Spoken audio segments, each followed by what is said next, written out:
So I'm open to whatever anyone else has a question about, and we could just take it from there. I didn't have anything in particular in Yeah. mind. Well, I know for myself, Darlene, I think for me, starting with codependency, because it was, it is a term that I feel like I've heard in my lifetime a lot. Mhm. And I feel like, especially since I've trained in these coaching programs, it's not always present. And I don't know if I understand sort of the breadth of what that looks like and how to determine if we might be codependent. I feel like it was just always used here and there throughout my life, but maybe I didn't have a huge grasp of it. Sure. Well, there's different definitions. So you have to understand there isn't one consensus opinion definition. It's not a mental health diagnosis. But when I was asked to write Codependency for Dummies, I not only researched, I thought long and hard about the definition. I found what other, experts in the field had written. And what I came to was it's really a disorder of the self. So, for instance, Melody Beatty was one of the first authors, popular authors. I mean, there had been other academics, and she had said that it's when you're in a relationship and controlling someone or being controlled by them. But I see it as much broader because you don't have to be in a relationship to be a codependent. It has to do with your relationship with yourself. And Pia Melody, and some other people are more focused on that. And my definition is that someone who can't access their innate self and whose thinking and behavior revolves around another person, another process, or a substance. So my definition includes addicts, or that means any kind of addiction: gambling, sex addiction, work addiction, eating disorder. And that becomes everything revolves around the object of their addiction, whether it's a person or a substance. And when people get sober or abstinence, then some of the other symptoms of codependency show up. And I've identified 5 key symptoms, and that's dysfunctional boundaries, dysfunctional communication, shame, which leads to low self-esteem, control, either controlling yourself or controlling other people, being controlled by someone. And the hallmark of all addiction is denial. So most codependents don't think they have a problem. They focus on and blame the person they're with or that they're trying to help. And all these lead to intimacy problems, which might be another one. A teacher in the field thought codependency was defined by having dysfunctional intimacy issues. So not relating to other people in a healthy, in intimate relationships in a healthy way. Mm. And it leads to painful emotions. So I mentioned shame, resentment, anger, anxiety, which also comes from shame, fear comes from shame, guilt comes from shame, depression. They used to say depression was anger turned inwards. Well, isn't that what shame is? It's your self-loathing, angry at yourself, guilt at yourself. And so all these, it's a very painful existence, and it's easy to blame the other person. But then you leave the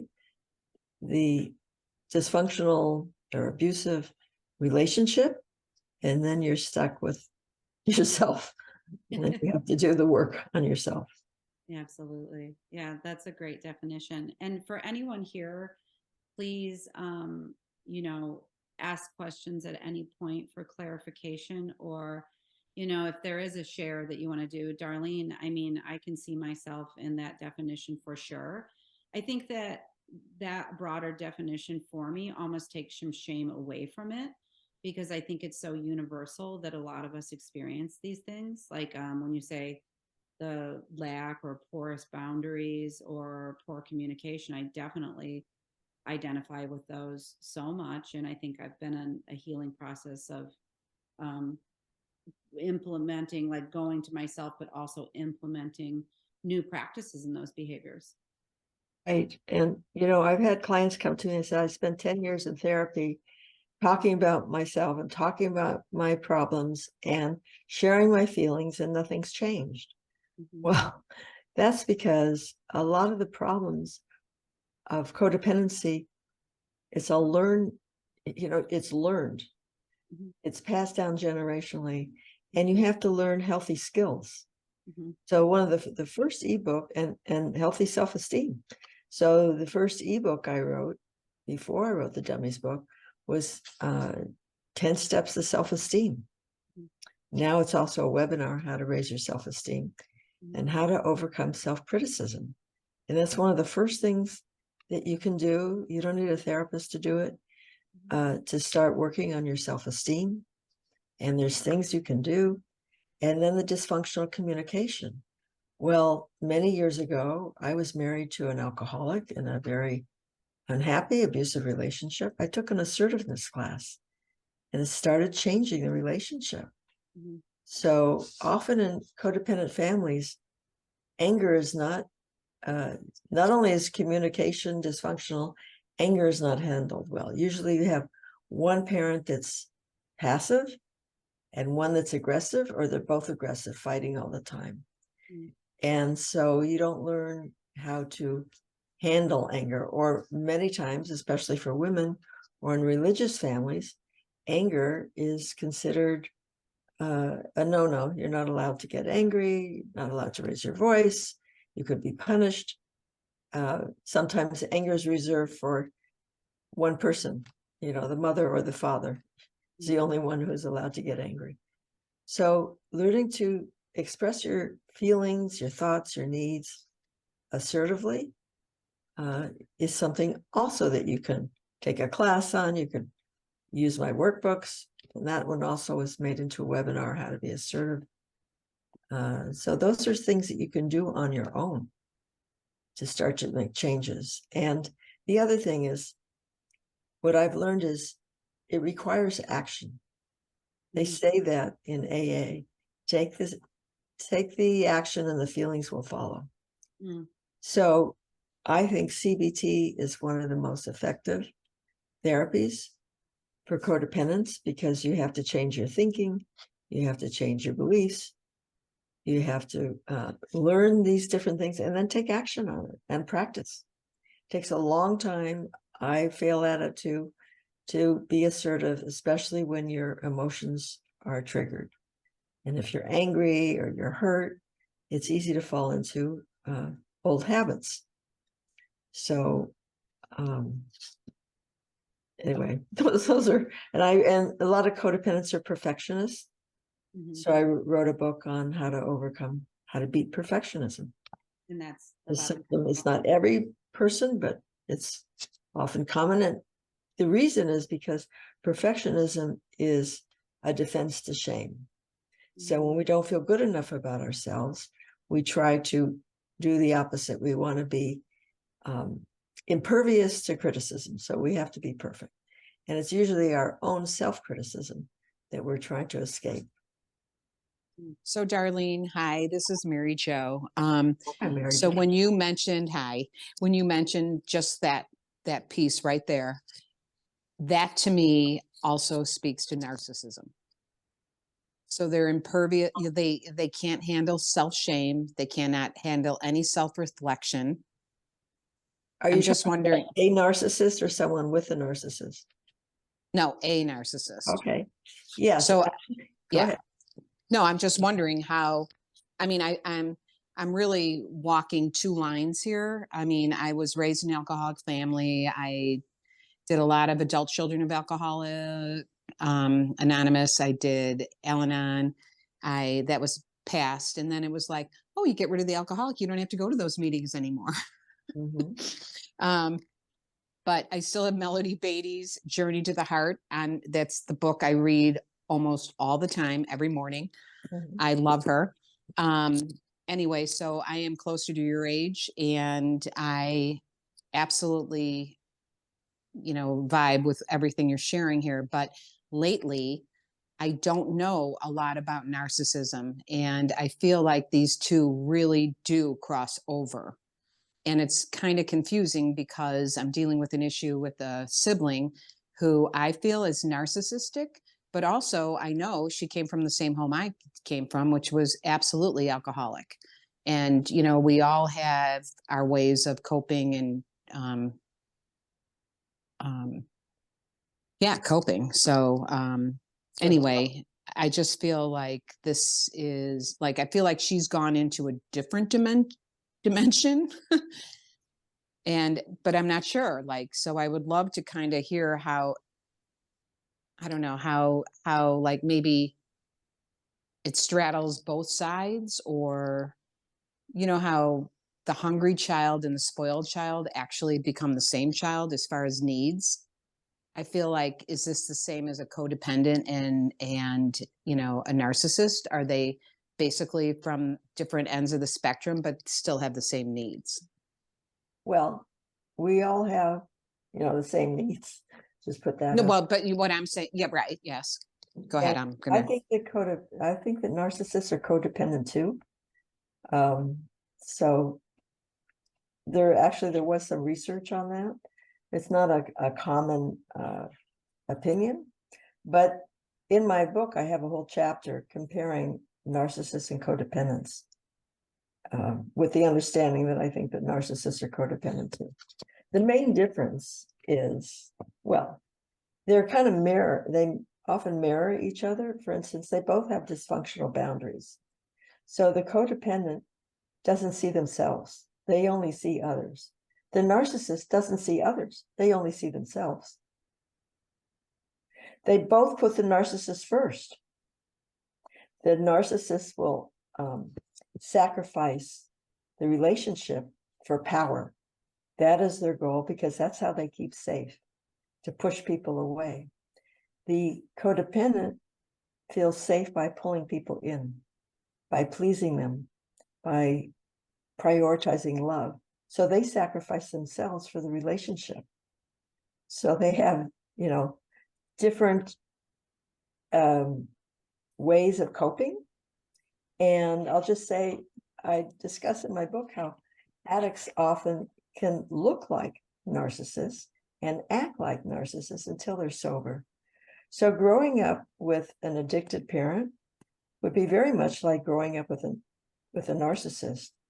Now, 50% of narcissism is inherited, and sometimes you can have a parent that's both an addict and a narcissist.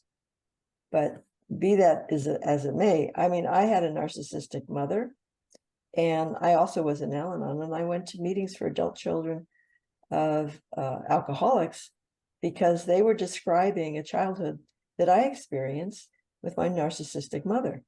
Yes. It was her way of the highway. That's very much like an addict who has to rule the roost. And as far as perfectionism goes, as I said, it's a defense to shame. Well, that's one thing that both narcissists and codependents share alike. But they do it in different ways. The narcissist will brag and try to be better than you and convince themselves that they're better than everybody else and be arrogant. They have false pride. And the codependent is at the other extreme, thinking that they're inferior. I wrote a book on shame too.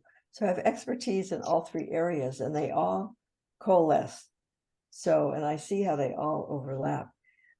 Shame manifests in different ways. You can feel better than someone else as a defense to feeling inferior. So sometimes people feel inferior, sometimes they feel better than, but it's all coming from shame. But when people feel better than, they project their disowned inferiority onto someone else. So a narcissist will look down on their partner or look down on groups of people. They like to be in hierarchical organizations like the military or politics. or corporations so they can rise to the top. They're very competitive. And then they don't like egalitarian, groups, like a 12-step meeting, for instance, or anywhere where they have to be an equal. They want to be better than. Feeling equal feels inferior to them. They don't want to be just like anybody else. So someone who has low self-esteem will idealize the narcissist.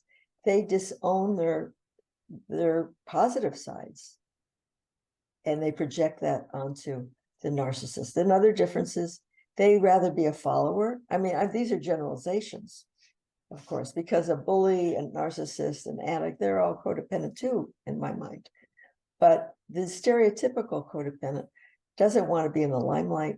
They rather be supportive to another person and help their husband or help someone else, be the leader. They want to be behind the scenes. And this works well with the narcissist who wants the support and wants to shine. And the people that are attracted to narcissists like to be in the glow of the famous, rich, handsome, beautiful, successful, talented narcissist. And I'll just read you something that Freud, this is from my book, because I have a whole section about perfectionism and narcissism. And Freud defined narcissism as the quality of perfection in the early developmental stage when a toddler feels as though the world is his oyster. So that was healthy narcissism. And you feel as a toddler, you can start to walk and look around and you feel like you're on top of the world. And hopefully your parent supports that.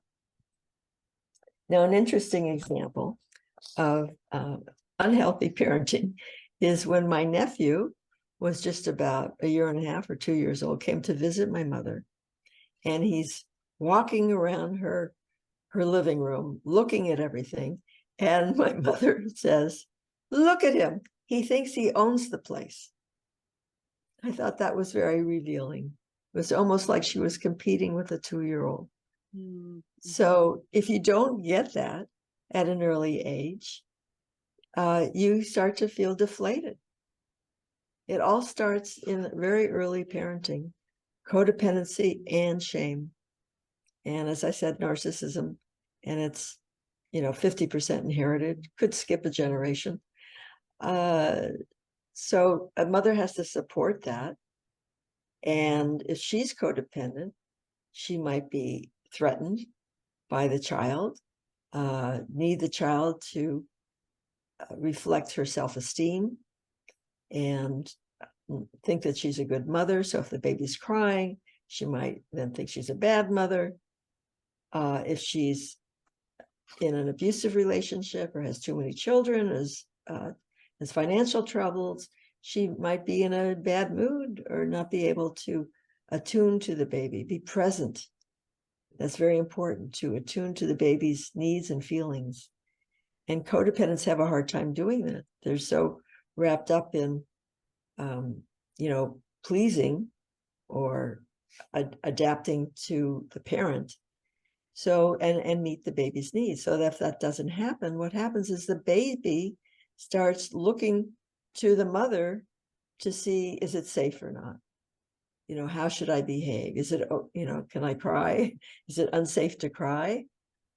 Is mommy coming or not? Ideally, the baby's needs are met and the baby can just relax in bliss and feel this, I have a blog called Paradise Lost, What Happened to My True Self. Mm-hmm. So if a baby can just feel safe and fed and changed and held, and mother comes and coos with the baby and looks in the baby's eyes, and the baby feels loved and held, it's in bliss. But when that doesn't happen, it starts becoming hypervigilant and scanning the environment. Who's coming? When are they coming? Is it safe? Is it not safe?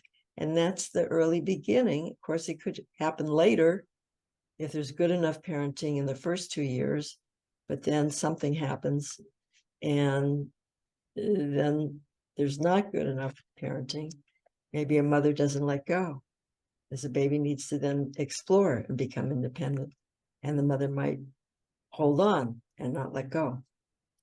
So that's how it starts. I don't know if that answered enough of your question about the difference. Well, no, I mean, I think it's interesting. I think I think it's actually explains, like you were giving the two, like they are mirror opposites. And that's the same thing, you know, that I've always thought with the child that's raised in poverty and the child that's raised with, you know, so much. It's actually, it's reflective and interesting, and they end up in the same position. I think thank you. You have so much knowledge. It's very impressive, and it's overwhelming. I don't want to make this all about me. You know, as I move forward in my life with my son, I feel like you know, like I hear him now, and you know, I'm like, oh, he got that from me. You know, like, Right. you know, like when he's saying something like apologetically to the manager that he needs to come home because his mom really wants to see him for his birthday. You know, I'm like, ah, like he's like, that's not something, you know, a confident, you know, kid, you know, for me, like I'm 40 years older, obviously, but than my son. But, you know, I'm like, oh, I hear it. I'm hearing it now. And, you know, how would you direct? Because certainly, I don't know, like, how do you, how, what would you say, or what could you offer, um, you know, for a kid that didn't see necessarily alcoholism in the home, but there was drinking, but I don't think he understood. There was just so much other stuff, like dad not around, dad busy, dad traveling, dad died.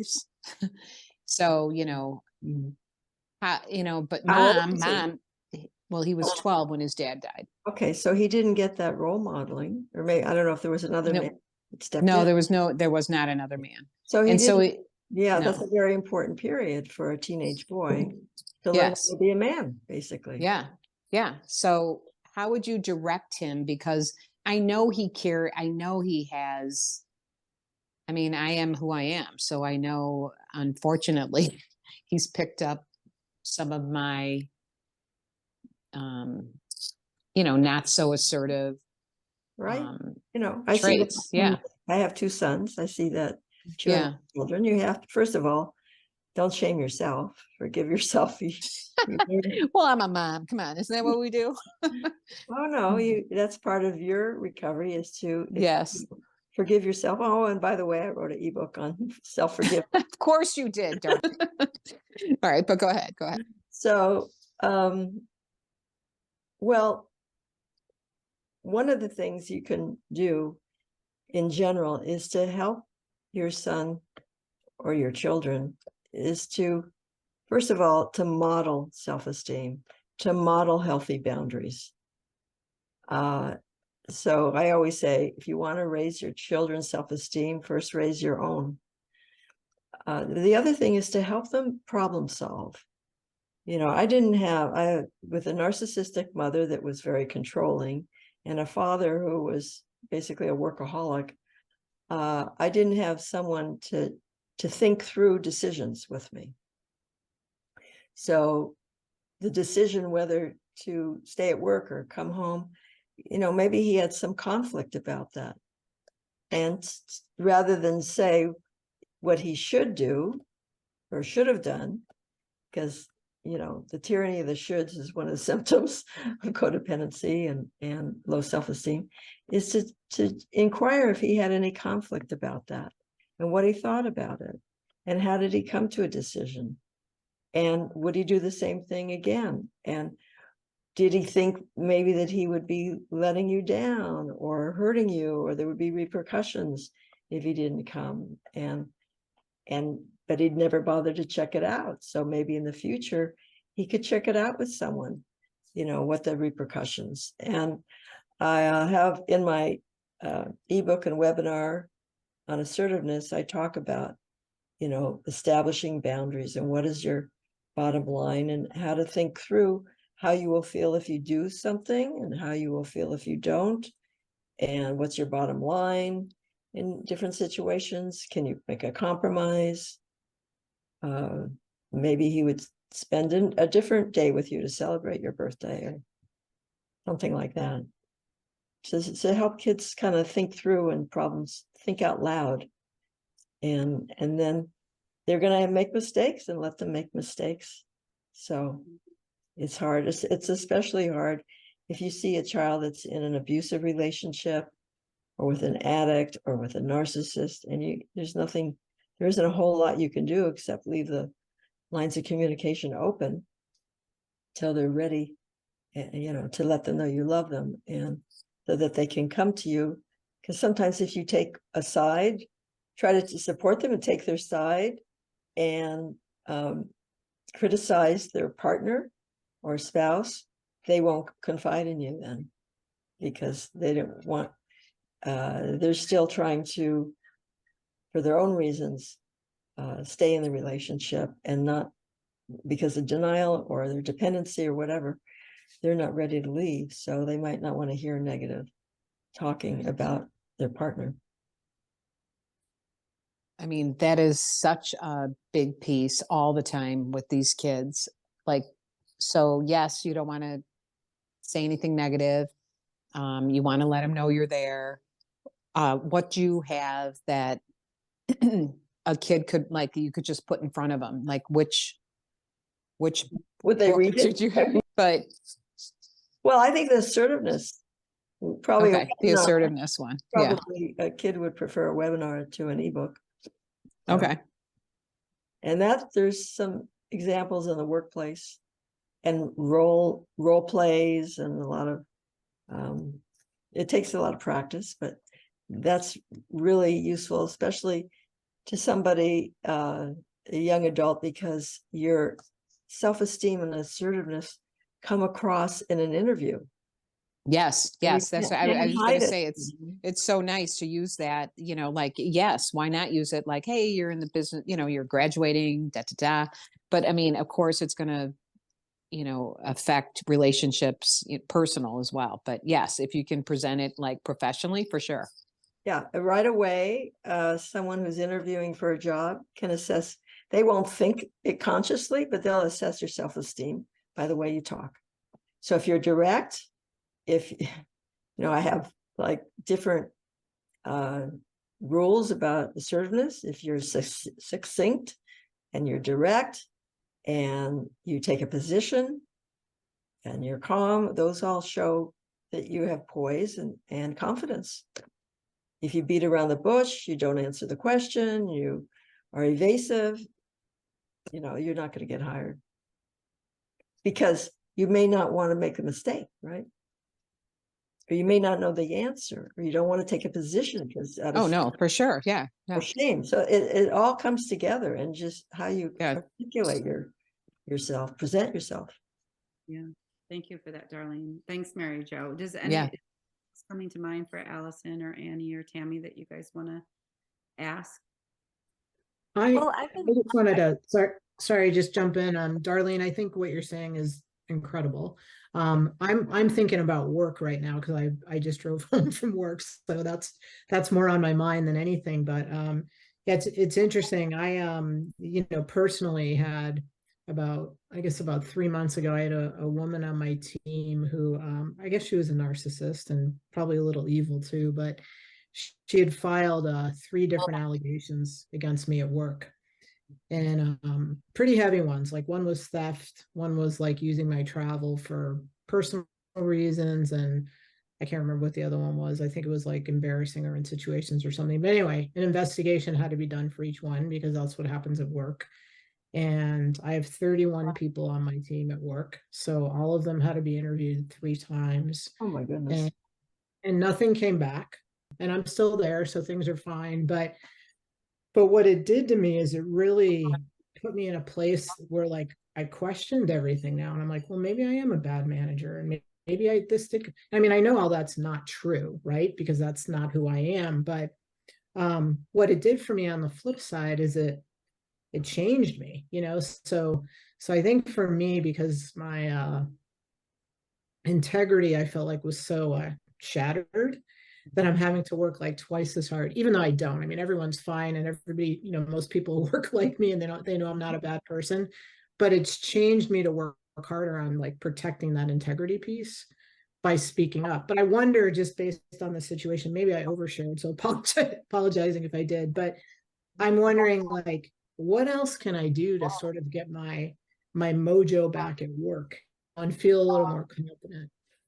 You can remind yourself, I would make a list of all your successes in the past. And there's a little exercise I sometimes do with clients. It could even go back to your school days. Maybe you got an award or something like that, and visualize and really feel what it felt like Mm. in your imagination, and see people around you applauding you, smiling, and take in, all that confidence and that feeling. You can reenact the feelings you had at that time. Mm. Maybe it was even a sporting event or something that you did, or climbed a mountain. I don't know, whatever it might have been. Yeah, no, that's good advice. I mean, it's that's that whole visualization and bringing that back too. So Yeah. Or times when you had courage, you displayed courage. Yep. And that webinar I mentioned has some tips and suggestions for supervisors too. And one thing, talking about interviews, I was reminded of that the other thing that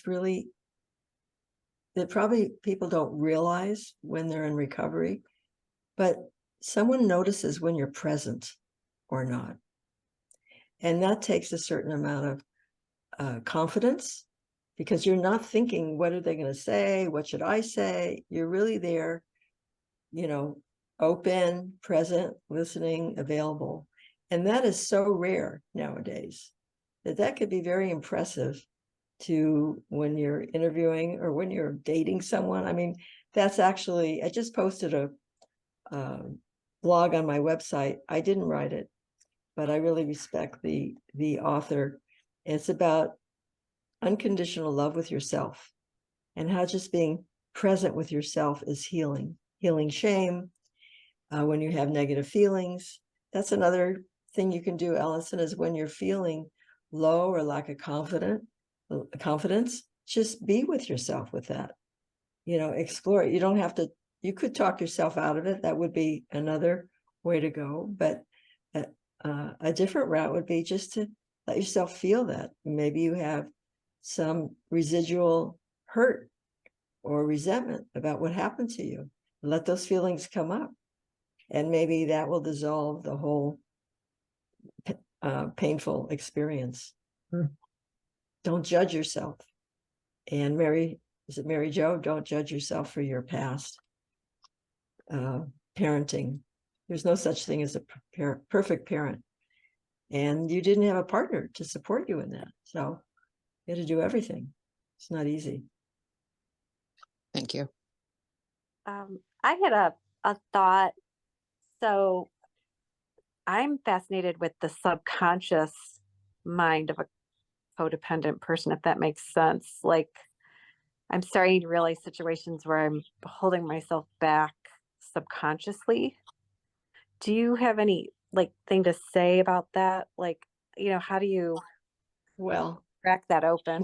The subconscious stuff that you're not aware of sometimes. Traditionally,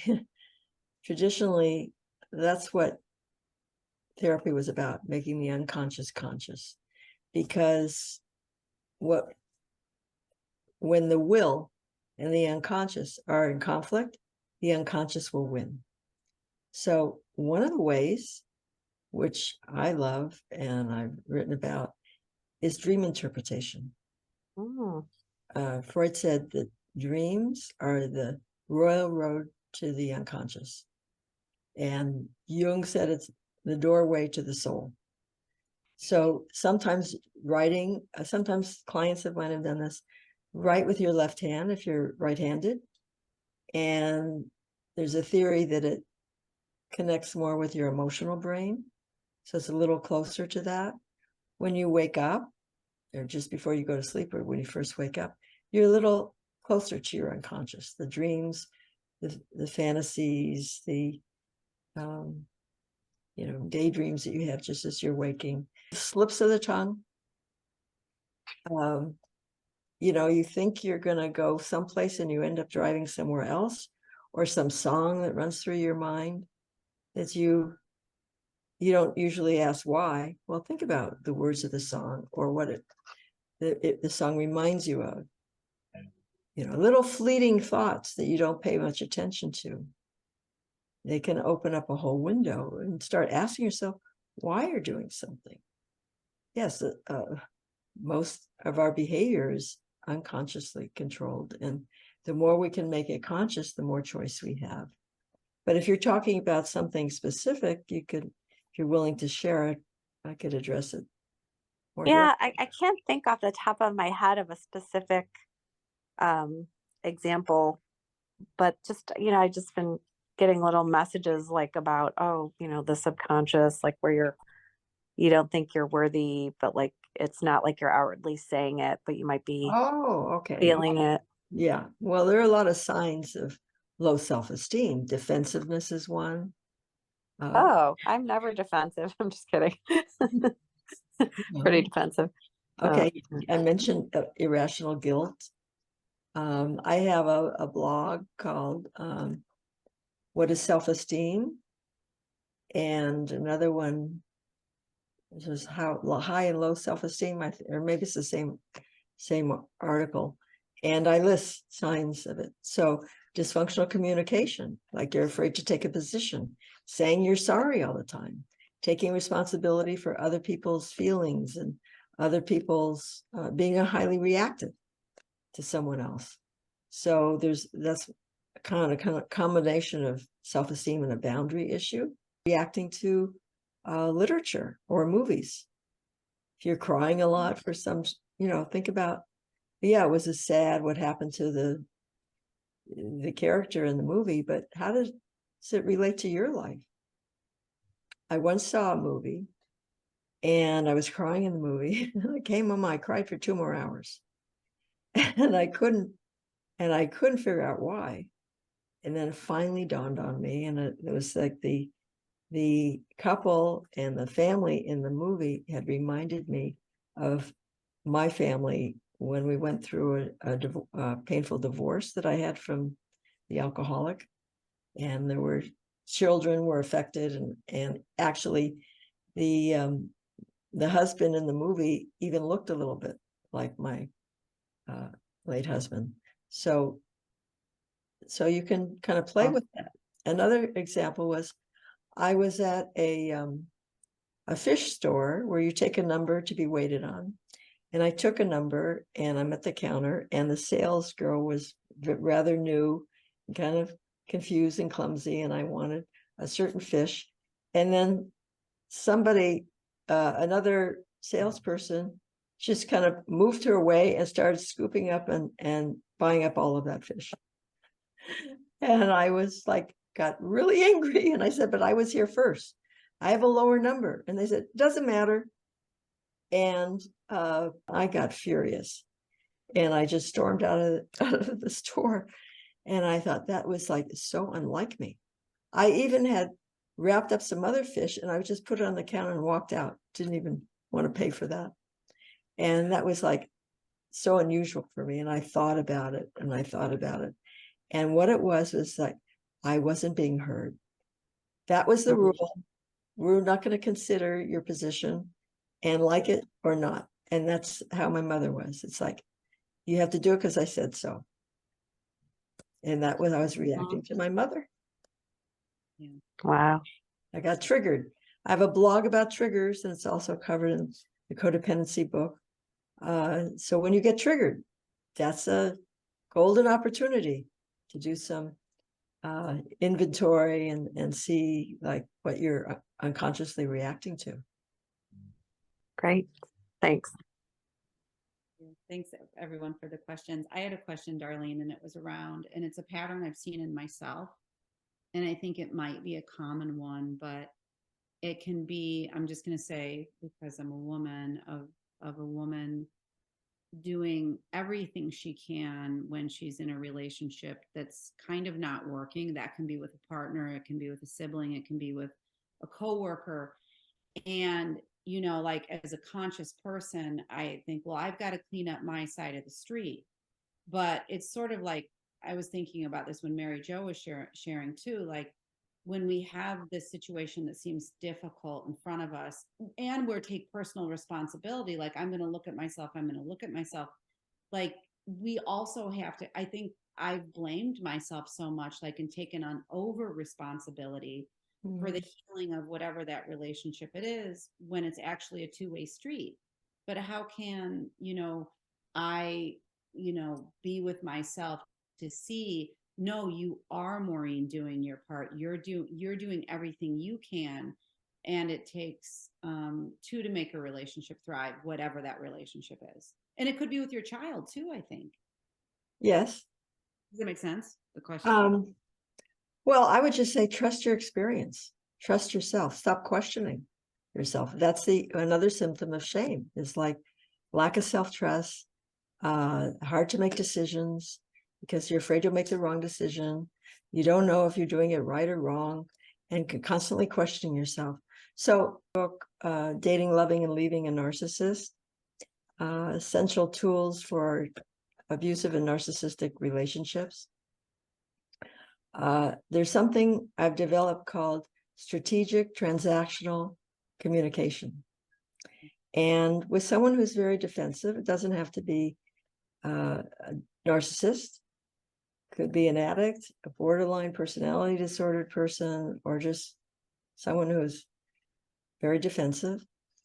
It's helpful in communicating to try to frame things when you're asking for what you want in terms of how it's going to benefit the other person. This is tailored to a narcissist who doesn't care what you want, doesn't care what you need, doesn't care how you feel because of their lack of empathy. So it's not just a narcissist. A lot of people are selfish or self-centered, or they just don't have the empathy, and right away will say no. This could be good at work too, by the way, Allison. Is like, figure out where you have leverage, what the other person wants. Do they want your time? Do they want your respect? Do they want your affection? And you let them know that if they do such and such for you, that will enhance your love for them, your respect for them, that you'll be more motivated to meet their needs, and that it's a two-way street. And then they'll be more motivated to meet your needs. And I had mentioned denial as a symptom. Well, it's not just denial of codependency or abuse, it's denial of needs, it's denial of feelings. It could be denial of trauma in childhood and denial of wants. So I think it's very hard for codependents to identify their needs, other than if you get beyond basic physical needs, material needs. I hear you're working on that, because often emotional needs don't get met in the home growing up, and so people are clueless about it, or they get shamed. And I talk a lot about shame bonding in my book on shame. So if you ask for something, that could get shamed. So then you learn you don't ask. Yeah. So, and especially it's sad if a child is ignored or turned away when they're reaching for love or nurturing. If somehow they're belittled in that way and they feel it's humiliating, and then they can't ask their partner for that. This reminds me of another difference between codependents and narcissists. They both have denial of needs, but different needs. So a narcissist, one thing they can't stand is looking weak or vulnerable. So where codependents might deny those needs too, but also maybe their needs for attention, their needs for respect, a narcissist will avoid intimacy because that requires being vulnerable. They see that as being weak. You know, you'll have something over them. They always want to be in a position of power where they're number one. And it's all because of feeling afraid of, being hurt or being rejected or being shamed. And on the flip side, the codependent wants to be loved, and then they'll feel safe. So they manipulate that way. They'll be a people pleaser and try to meet the other person, be liked and be loved, so they won't be left, so they will be needed, so they won't be shamed. So they're just kind of mirroring each other. I feel like a lot of people, Darlene, grow up in some way with dysfunctional parents. Absolutely. And so when we have talks like this, or we're getting older, wiser, and we begin to wake up to the fact that someone in our world could be narcissistic, or had an unhealthy codependent relationship when you were growing up, it can be really painful realizations, but also then the portal to our healing and evolving and then making our own decisions about how that really works for our lives. Right. Mhm. And to remember, speaking of perfectionism, there's no perfect recovery. Yeah. I don't think it will ever heal perfectly from our dysfunctional childhoods. It's just an ongoing process. So I don't think we live long enough, most of us, by the time we wake up, to undo what's done. We do what we can. We certainly can have a better, more fulfilling life if that's entirely possible. But we're all flawed, and that's what makes us lovable too. Yeah, right. Well, thank you. Is there any outstanding questions? Or Darlene, I don't know if you have to get off at the top of the hour. I do, and I'd just like to welcome everybody to thank you for participating, and check out my website, whatiscodependency.com. You can get free 14 tips for letting go, and there's some other free handouts on some of the blogs, and follow my my blog that's every month, and I'm on social media where you can see daily posts also. Darlene, your wisdom is it's so deep and prolific too. So I mean, I always say thank you for creating all these beautiful resources, and they are things that we can take into our families and into our lives. I love the ideas about with our children, because these skills are not taught in schools, and then it falls so heavily on us as parents, and we need more support. So thank you. Right. Well, you're welcome. Thank you. Thank you. You're welcome. Thank you. Thanks. Thanks so much. Thank you.